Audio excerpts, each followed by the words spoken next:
This week on Low Earth Orbit, we're reviewing The Martian, spoiler-free, with full discussion afterwards.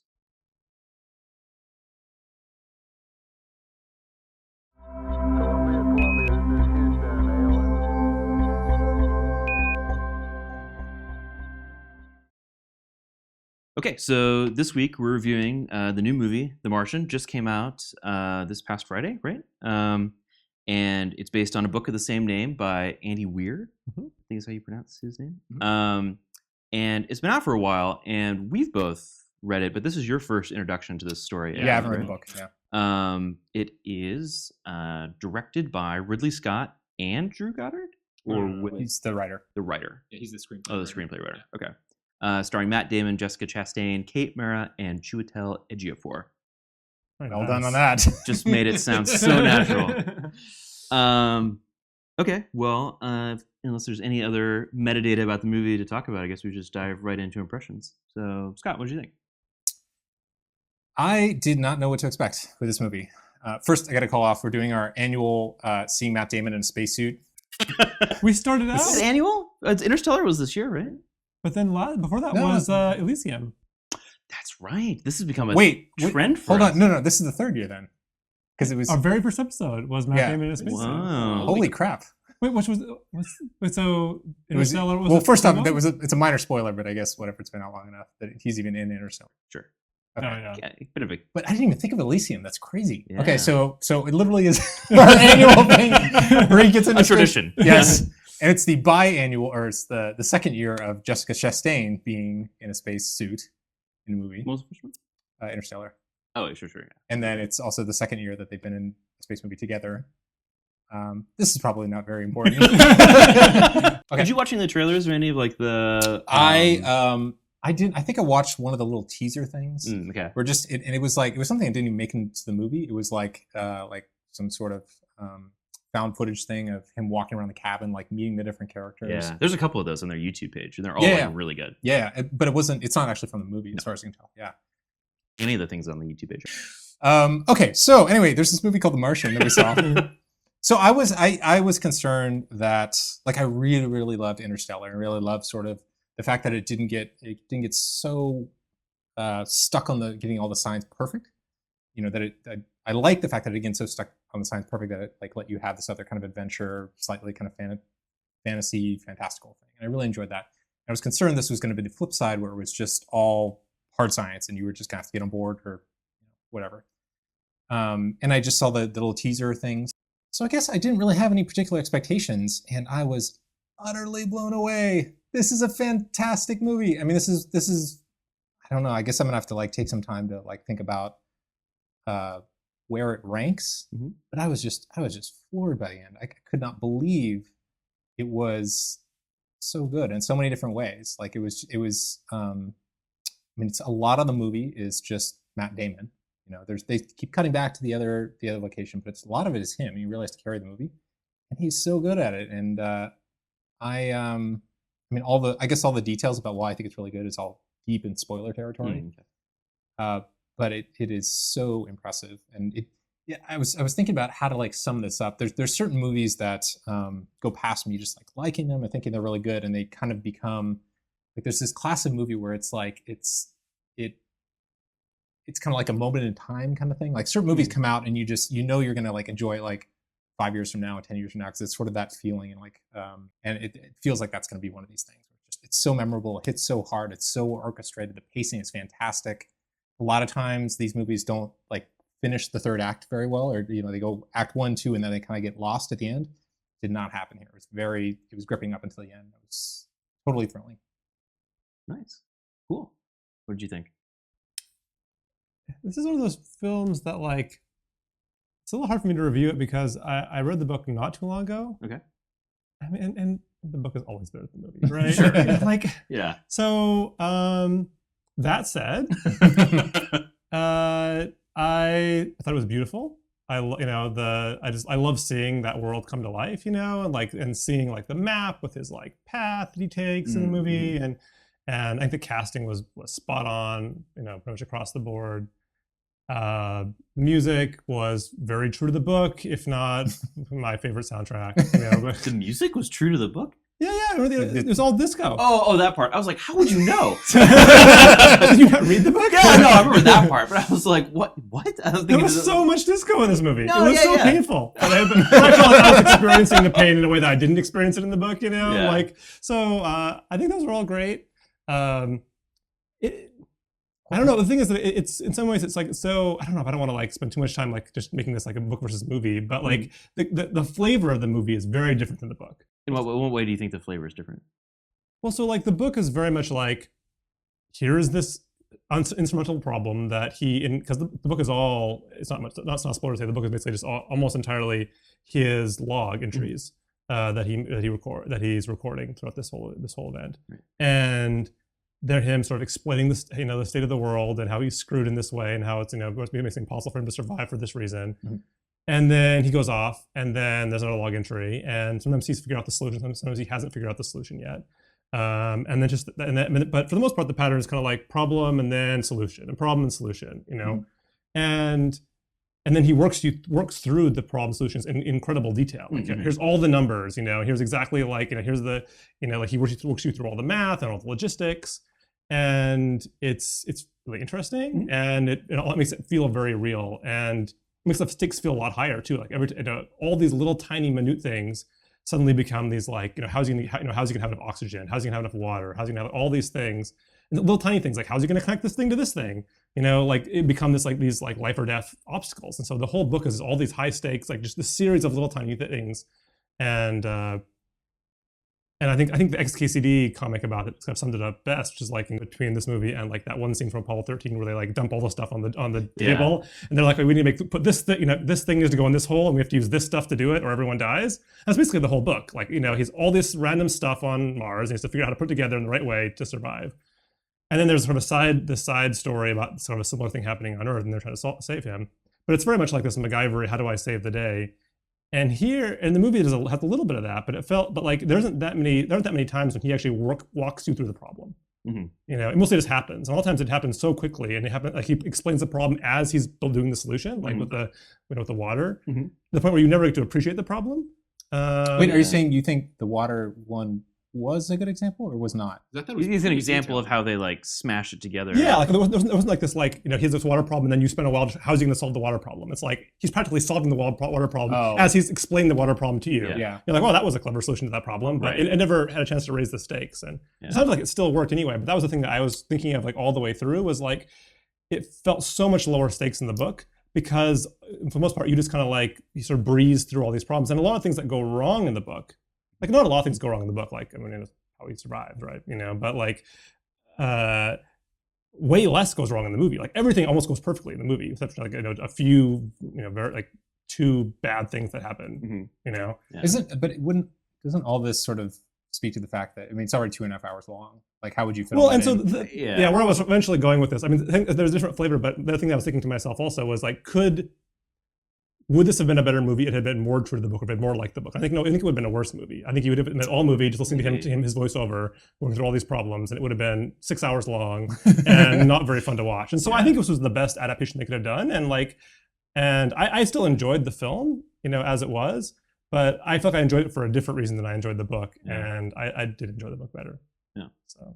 I think that like maybe the only way they could have like stretched it out like the way that the book did and like try to make the stakes so high was maybe it's like a mini series or something and just like actually just give them the room to do that, but that would change the tone too, right?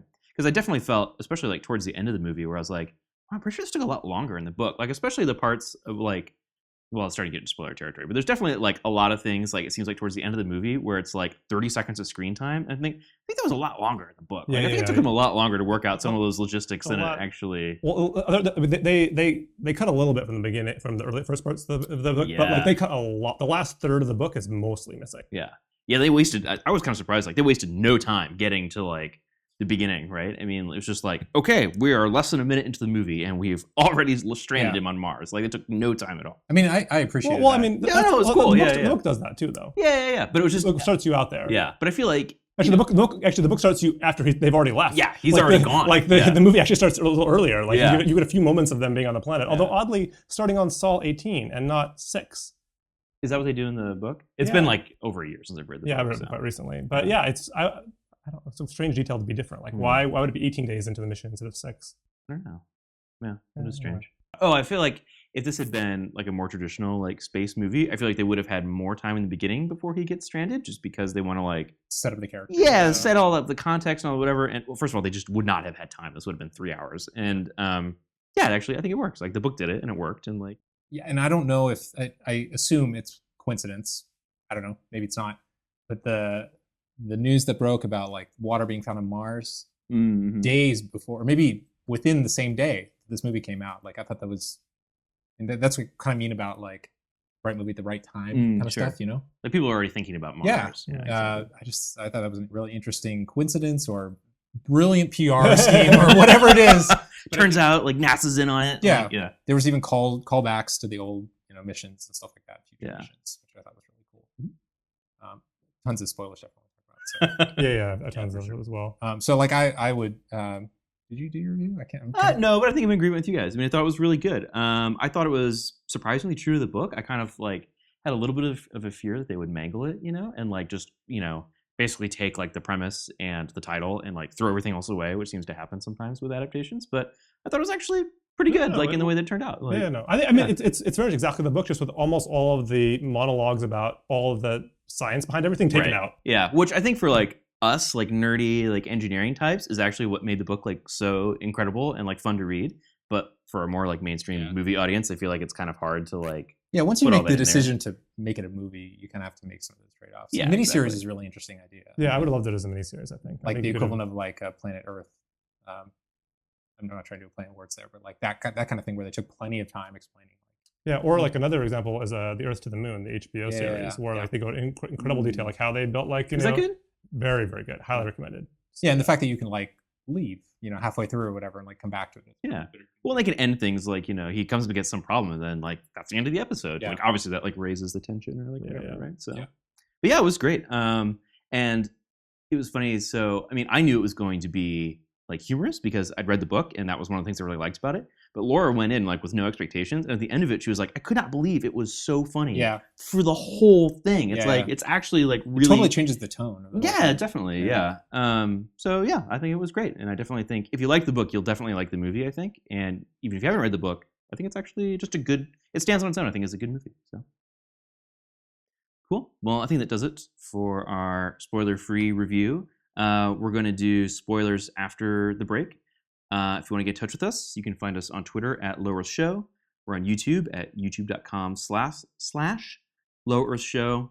And we have a voicemail line that nobody has ever called. I think I'm just going to call it on the voicemail. Come on, guys. Somebody can do it. I know. If you're so motivated to leave us a voicemail, I'll leave it up to you to find the phone number because I don't want to look it up right now. We'll put it like on every the screen, other episode. Right here, right at the bottom.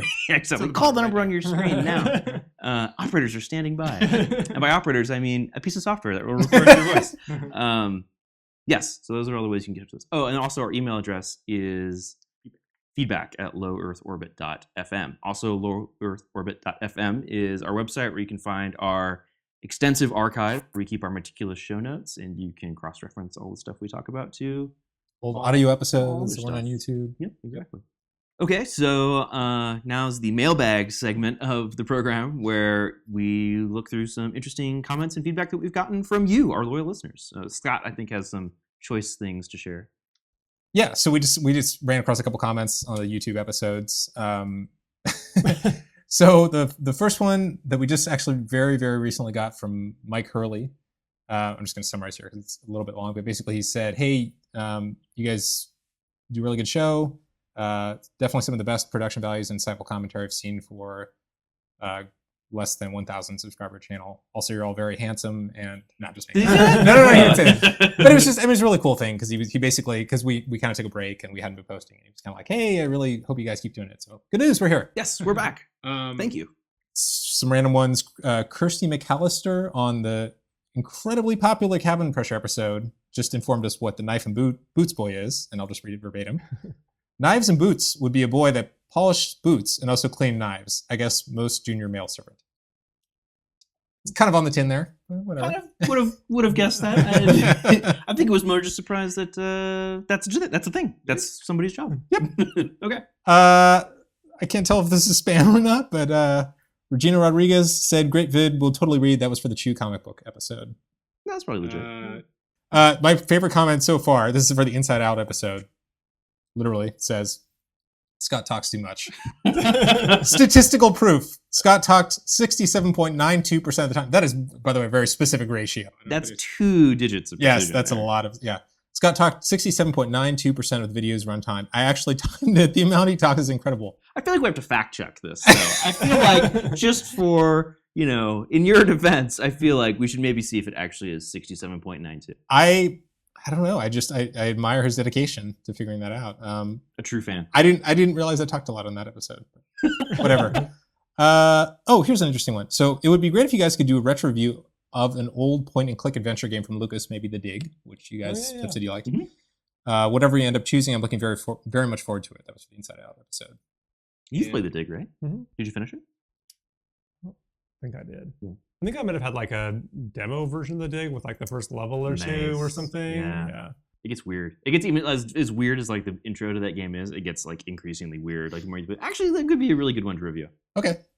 It's hard. I mean, it's hard the same way that like Grim Fandango is hard, or like all the other ones are hard. Where it's just like Get the hint book this right away. weird like dream logic where like what? I mean, it has like the excuse that it's like, oh well, it's all these like alien artifacts. Of course, it doesn't make Yeah, sense. But it's like, come on. There is also there's Thimbleweed Park, which is the thing from I'm forgetting his name. His Twitter name is Grumpy Gamer. Ron Gilbert. He was one of the creators of Monkey Island, and Cool. and his Kickstarter thing is Thimbleweed Park, and it's like in style of like Maniac Mansion, Monkey Island. I think it's almost done. That's cool. Yeah, it's like this is technically not a retro review, but Yeah, it'd be cool to see. Now we're totally off topic. Yeah. It'd be cool to see some like adventure games that actually take some cues from more modern stuff. Where it's like, there's these things called difficulty curves. Maybe we should like tune those and like or have them. Yes, exactly. Anyway, I'll just see if there's any other. There's just constant comments on the cabin pressure episode. The lemon is still in play, which I don't know if you guys have gotten to that episode. Another adventure games comment here on Grim Fandango. David DeSandro, who's a friend of ours. I think most of complaining about how the difficulty is usually just sort Yeah. of like really weird. Sure. Okay. Anyway, cool. So yeah, we read all the comments. So if you want to reach us, Live on the show. yeah. Don't know if that encourages or discourages you from leaving a comment, but there it is. Yeah, it's just- Okay, we're moving on to spoiler chat now. So if you haven't seen the movie and you don't want to be spoiled on the plot points, now it's a good time to stop watching and go see the movie.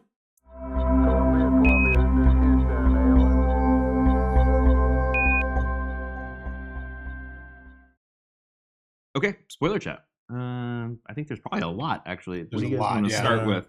Well, do you want to start with the ending? Sure. Work your way there. No, we can start there. I thought the thing I liked most about the movie was how they managed to change the ending Mm-hmm. while still basically staying true to the book. what was the book ending? Yeah, So I in feel the- like so what in- was different about So in the book ending, he proposes the Iron Man thing, uh-huh. and they tell him he's insane. But then Right. that sparks the idea for them to depressurize the ship Mhm. and use that to go and accelerate it Mhm. to the proper velocity. Right. But they don't actually have him do the Iron Man thing. Okay. He doesn't actually Yeah. puncture his suit.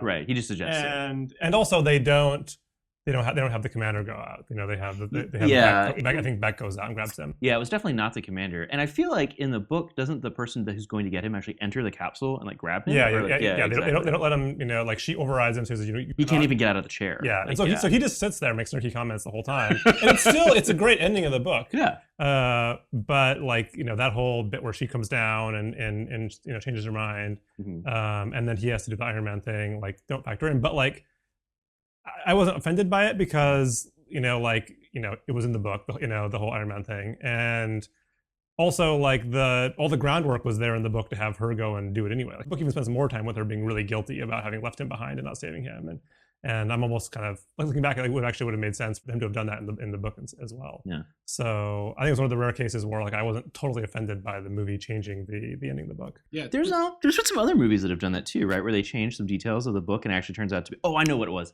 It's the Mist, which is based on the Stephen King novel, the same name. And the ending, I haven't read the book, but I've seen the movie, and apparently the ending diverges wildly, in the last couple of minutes. And I think even Stephen King himself was like, yeah, the ending of the movie is actually way better. Like I should have done that for the book.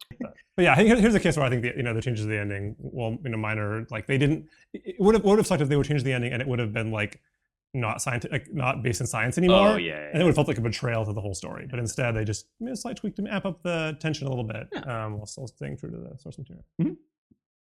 One of my, actually no, not one of my, the best like little call out moment was the Lord of the Rings thing. Oh, that was so good. I know. I wanted to mention that earlier. So did you? I don't know if you realized. I don't think that's in the book. No, Is it's in it? the book. Oh, is it? Okay. Mm-hmm. Well, but is it clear that why that's super funny in the movie? Because it's Sean Bean. It's Yeah. like in the Yeah. meeting room. I don't know if everybody in the theater I was in got that because like I was like cracking up. I thought that was hilarious, and like the fact that he's the one explaining it too is even funnier. Oh, absolutely. But nobody, I don't know if everybody like picked that up. That was great. I was just glad that he survived the whole movie, which is typically his character's problem, right? Yeah. I felt like there was plenty of like numerical explanation for different things. It was the right amount, I think.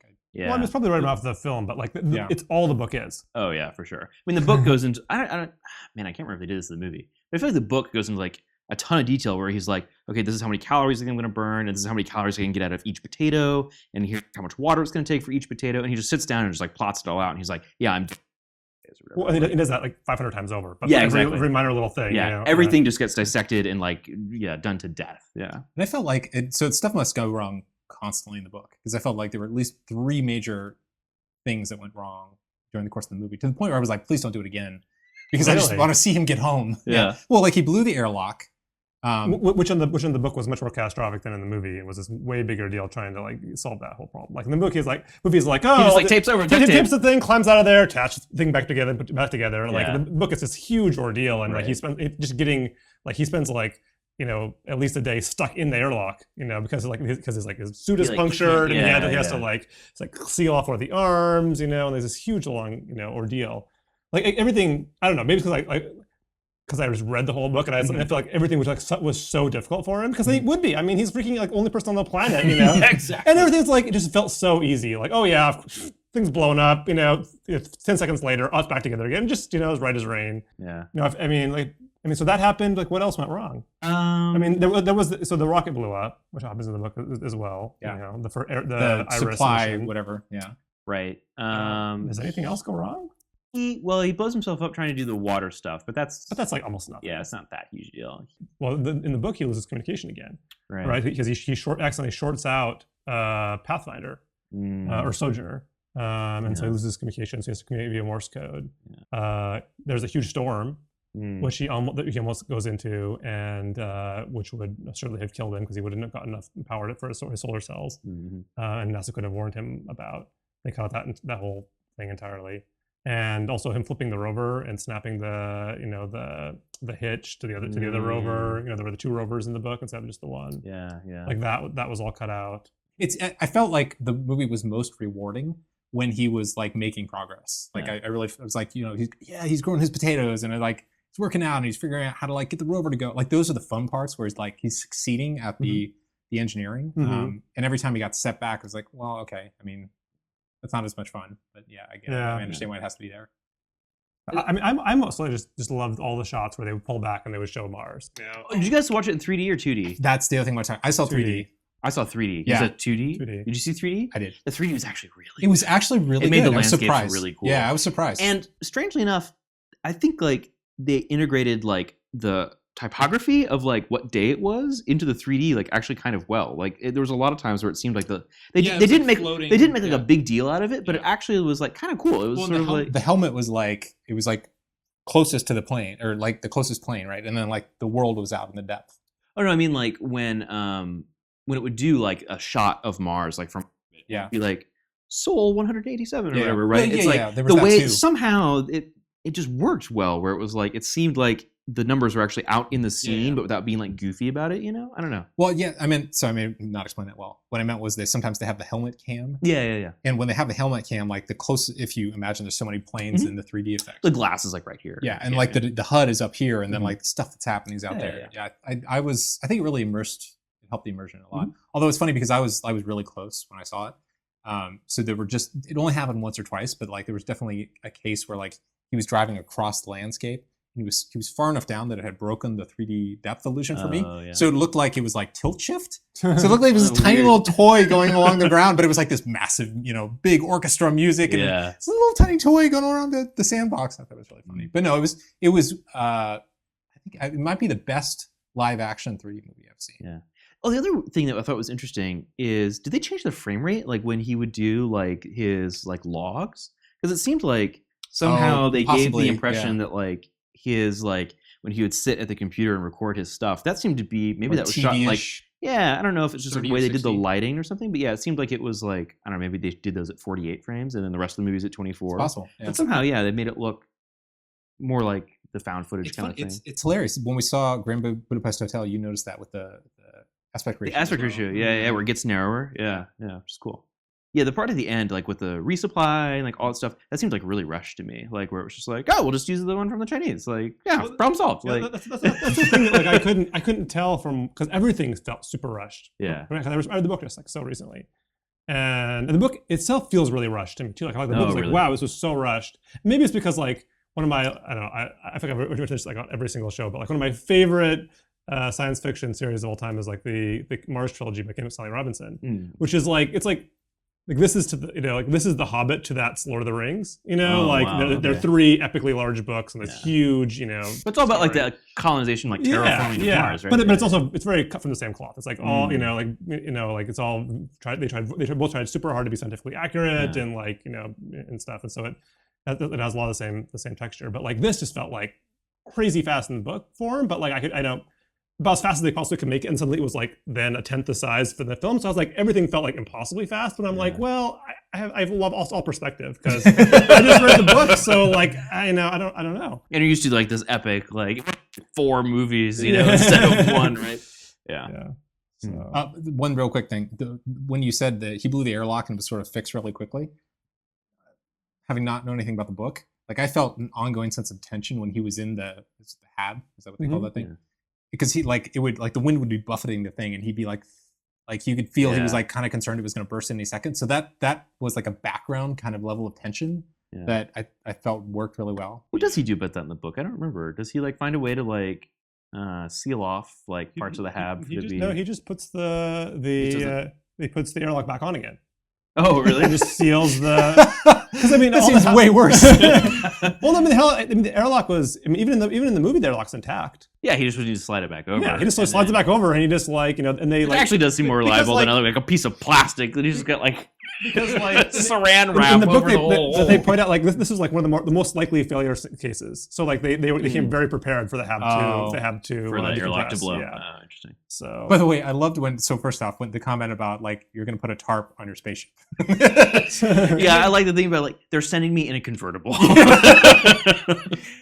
the ending was fantastic. I think I probably undersold like how much I thought that made the movie work. Was that the ending was really not just like the space activity, but the reaction on Earth, like really connected the whole thing. The reaction on Earth was really well done. I mean, the ending in the book is fabulous as well, right? Because it's like the movie ending, but like like less actually happens in terms of like there isn't this whole like Iron Man thing and stuff, that they sort of add that extra element that they needed to add to the because in the book the tether is long enough to get him. Yeah, the tether's long enough to get him, so they don't have to do that whole thing. But like in the book, they go all like they have to figure out how to make the bomb, and so like the book the book does a really good job of like they're like 39 minutes for him to do all this stuff, and so guys like figure out like he has to get from the airlock where he was ready to go and like rescue Mark, like.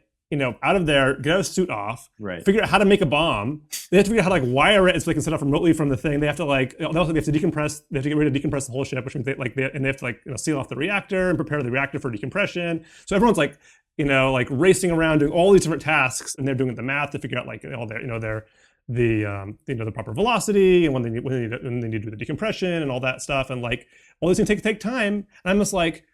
39 minutes, like... It's actually not that long. It's not any time at all. Like we spent more time not trying to get our microphones working. Right? And they have to build a bomb, and they decompress and do all this like orbital mechanics calculations, and then the book just like... the orbital mechanics are easy, you just gotta play Kerbal Space Program. I did think that. I was like, these people all played which was Kerbal Space Program. I forgot the Kerbal thing. I was thinking back, I don't know if you guys even remember this, but when we played Kerbal, like Steve had a problem where he was playing and he like his rocket wouldn't get off the pad.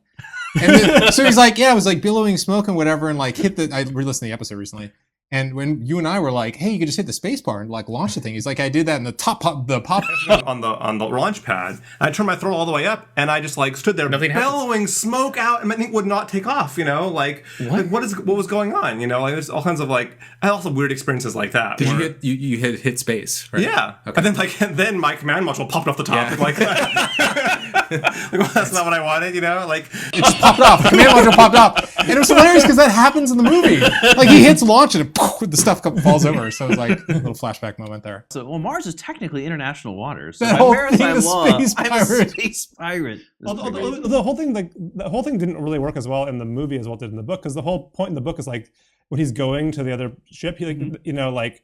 He lost communication with Earth, so they couldn't authorize that him to take over the ship. Yeah. But like he's in full communication with them the whole time. Like that whole line about like, well, you know that nobody explicitly told me. It's well, like they totally did. That's the whole plan. They order you to go there and fly the ship. You know. Yeah. You know. Yeah. But, it was a little weird. I was like, well, they kind of did though, didn't they? Like in the movie, yeah. Oh well, still pretty good. Also, I feel like they underutilized Kristen Wiig in the film, right? Yeah, she's only in like 3 scenes. Her character is like super acerbic, you know, in the book, like, you know, and I was like, and I saw her to cast her for that, like, oh, she's perfect for it. Which she's gonna like just obliterate everyone in this movie, you know? Yeah. And she's like kind of nice in the movie, which she is not in the book. Yeah, right. Which one is this? The PR person? Yeah, like the NASA. Yeah, Annie something. She's Mars. Oh, and then you were saying that the Mars mission director guy, Chiwetel Ejiofor. Yes. He was pretty different between the book and the movie, right? Yeah. He's Venkat Kapoor in the book, and he's much more kind of buttoned up, and you know, he wasn't making like those jokes about like, you know. Yeah, no way. Yeah, he was a much more like straight-laced sort of like character in the book. Yeah, for sure. It was good. I mean, I think it still worked. No, I think overall casting was great. I love that they got Donald Glover to play the that was great, overall whatever his full job is. The professional Kerbal Space Program player. Exactly. I did like his little like demonstration, like with a stapler, like going What's around. What's your name? Like, Teddy. I'm the director of of NASA. Great. Yeah, that was pretty good. This is like the smallest conceivable moment, but like he like clicked the pen on her head. Yes. I was like, why? For what reason? She was like, what? Yeah. For some reason, that was bizarre. Yeah. All right. I think one last thing. What did you guys think of the very, very, very ending? In like the classroom. Yeah. I don't know. I feel like I'd like the closure of it. I think. I mean, I guess they could have cut it, but. Was that before or after like the little montage where they were showing like? Okay, so they did his thing at the astronaut like candidate program. Yeah. And then they did the little montage of launching Ares 5 or whatever. Yeah. Oh. So could they not? Sorry. So they couldn't send 4, I guess, right? Because he'd already used their escape vehicle, right? Yes. Like, yeah. They basically had to cancel the 4th mission, I guess, because. So are you talking about? Which are you talking about? The idea of it, or the character things going on, or like which thing you're asking all of the things. I mean, none of them are in the book. So that's all new. Like basically, like the book ends with him safely on board. Oh, actually, one more thing I wanted to mention. So in the book, I read it knowing I was going to go see the movie soon, and so it really struck out in the book where he's like, you know, if this were a movie, everyone would all be like huddled around me in the airlock cheering when I get back in here. And I was like, I wonder if in the movie they'll do that, just because he calls it out. And then sure enough, in the film, they do exactly the thing. Yeah. You know, that does not happen in the book. You haven't did that on purpose. No way. Like, there are a lot of little like nods and people who read the book that they may be kind of hard to figure out otherwise. Like the whole bit about like the whole reason that the Chinese agreed to go and scrap their mission to that the Americans use the rocket was that they could get a Chinese astronaut on the next mission, and which they do, and they show that in the credit sequence, you know. And like I'm not sure if anyone did you get that from the? I mean, they didn't say it. They didn't say a single line of dialogue in it, but they cut very clearly to like the Chinese astronaut sitting. Well, I mean, the thing is that like to me, I just took it to be like he wasn't. They didn't identify him as Chinese, so it could have been American. Chinese descent. Oh, you know? sure. It's like, I was just like, okay. It was interesting that the pilot went on the next mission, right? Because and they said like you're never gonna fly again, and oh yeah, exactly. Yeah, it was interesting. No, I thought the little. I liked it. I thought it was. I thought the montage was fine, but like the scene in the astronaut school, I don't know, something just fell flat there for me. It felt a little little superfluous. strange. It didn't bother me per se. It was nice to see him like, well, the plant thing was kind of cool. Callback to The fun thing was kind of cool, yeah. But like at the end of the book, he gives this like speech about like, well, why, or this monologue, I guess. Like, why did they do this? Or why did they spend all these hundreds of millions of dollars rescuing one person? It doesn't make any sense, And he has actually quite a nice little like, spiel he gives about it. And I kind of expected him to give that spiel in the classroom, like, oh, here's the their excuse for it, and he doesn't. No, yeah. All right, enough about the ending. Our cameraman's taking a coffee break. Yep. Okay, maybe that's our signal to be done. See you next time. All right, bye.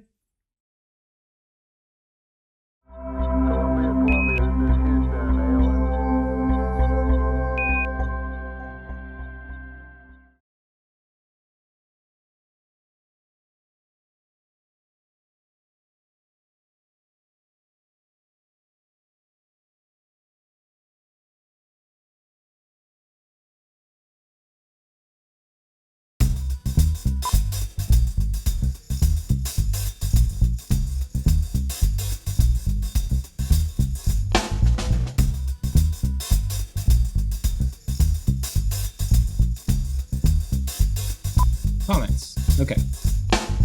Scott talks too much. Wow. See, I want to keep listening, but like, I'm just overwhelmed already by the. You mean whelmed. They can just, I don't know, do you have enough flex room there? Are you comfy? yeah, You're comfy. it's comfortable. It looks like the GoPro is the cameraman and he's holding up the cards. That's kind of Should put true. some little ears on him there. Like what? Like rabbit ears? Mickey Little Mouse arms ears? in the ears. Yeah. Little thumbs up. Okay. You're on. We have a new game we're gonna play. It's called Can We Remember How to Record the Show? This week on Low Earth Orbit, we're reviewing The Martian with spoiler-free. I know, I always get it wrong. Well, because that's all I had thought about so far. Spoiler-free I review know. of The Martian. I gotta have a little script. I think you want to get that. Red leather, yellow leather. Great. All right. Wonderful. Audio buffer. It's like riding a bike. Scott talks too much. Wow.